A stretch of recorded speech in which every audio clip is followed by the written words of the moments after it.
Welcome to Talks with Dr. Gupta and Friends, 500% Tariffs. Yes, you heard that right. Not long ago, the relationship between Donald Trump and Narendra Modi was defined by mega rallies, chest-thumping slogans, and carefully choreographed displays of personal chemistry. Howdy, Modi. Ab ki bar, Trump Sarkar. But lately, that warmth has cooled, replaced by sharp rhetoric, economic threats, and a very public display of tension. Sir, may I see you please? PM Modi pleaded to Trump. So what's really going on here? Is this just Trumpian theater, or a sign of something far deeper and more structural? This entire episode was ignited by a remark that sent shockwaves through diplomatic circles. Talk of tariffs as high as 500%. Multiple reports quickly dismissed the claim as exaggerated, even fictitious. But that misses the point. This is classic Trump. Not policy first, performance first. Analysts describe it as part of Trump's showman strategy: create outrage, dominate headlines, force reactions, and signal power. Some insiders argue this was triggered by a perceived personal slight. After Modi's high-profile engagements, including meetings with Joe Biden, Trump may have expected a continuation of their special relationship. When that didn't happen, a line may have been crossed. But veteran diplomats warn against over-psychologizing. They argue Trump's comments are deliberately provocative, designed to pull countries into a drama where he controls the stage.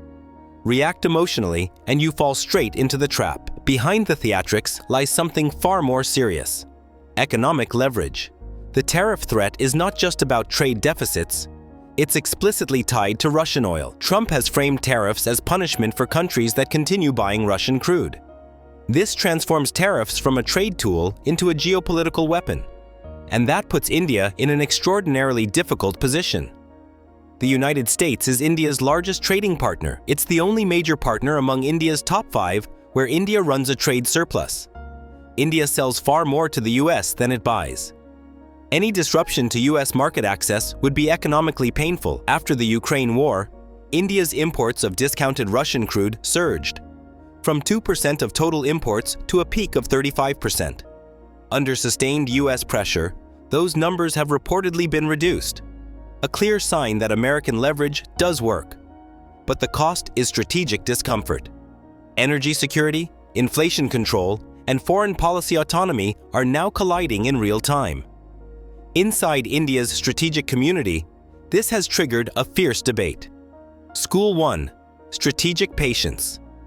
Don't engage publicly. Don't escalate. Let the noise die down.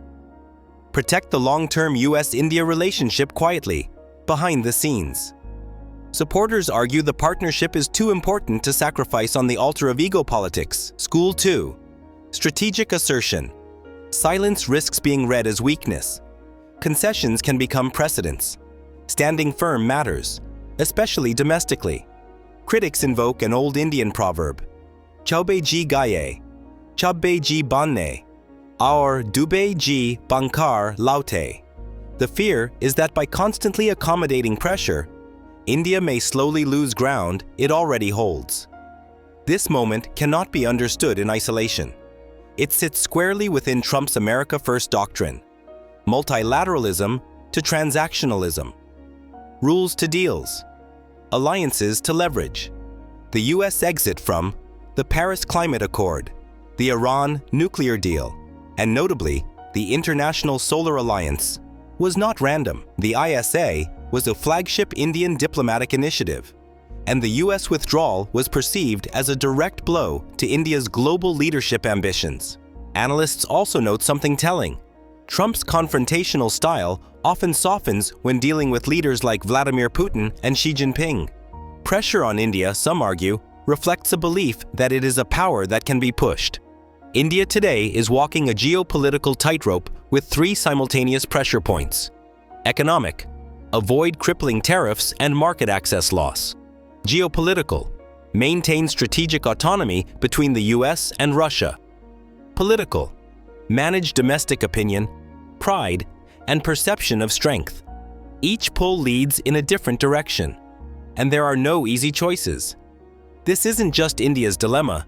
It's the dilemma facing many middle and emerging powers today, in a world where great powers increasingly demand clarity. Where do you stand? Can strategic independence still survive? Or is the era of balancing coming to an end? That question may define global politics for the next decade. Happy new thinking!